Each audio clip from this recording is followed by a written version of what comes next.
ఏం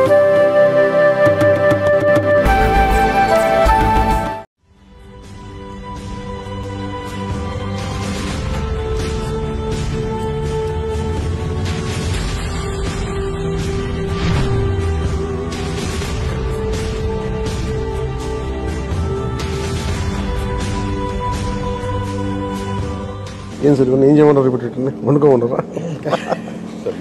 it's amazing. ఇది మీరు పూలు కంటే కూడా ఇది ఇస్తే బెటర్ నిజంగా ఎవరికొకళ్ళకి చాలా మందిగా అనాథాశ్రమాలకి ఇవ్వచ్చు.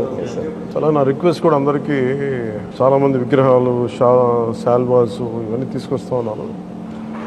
వచ్చేవారందరికి కూడా ఒకటి ఏదైనా తీసుకొస్తే టోకెన్స్ భవిష్యత్తులో మన సమీప భవిష్యత్తులో రాబోయే అన్నా క్యాంటీన్స్కి ఏదైనా మీరు కాంట్రిబ్యూషన్ లాగా ఏదైనా అలాంటి టోకెన్స్ అన్నా ఇవ్వండి. వాళ్ళు గివ్ టు గవర్నమెంట్ మన ప్రభుత్వానికి ఇద్దాం. అలాగే మీకు ఏదైనా పర్సనల్గానే ఇద్దాం అనుకుంటే ఇలాంటి ఏదైనా ఇవ్వగలిగితే అది నేను అనాథాశ్రమాలకు పంపిస్తాను. అలా కాకుండా ఈ విగ్రహాలు శాల్వాలు ఇవన్నీ నిరుపయోగంగా అయిపోతున్నాయి. ఆ విగ్రహాలకు కూడా ఏం చేయాలో తెలియట్లేదు. అందుకని దయచేసి నా విన్నపం, మా ఎంపీస్ ఇది స్టార్ట్ చేశారు, ఇనిషియేట్ చేశారు. ఇట్లా మనస్ఫూర్తిగా వారి స్ఫూర్తిని తీసుకొని అందరిని దయచేసి కూరగాయలు ఇవ్వమని కాదు కానీ ఫ్లవర్ బుకేస్తో మనీ వేస్ట్ చేయొద్దు, విగ్రహాల కోసం ఇబ్బంది పడద్దు, షాల్స్ కూడా తేకండి. నా రిక్వెస్ట్ అది ఒకటి.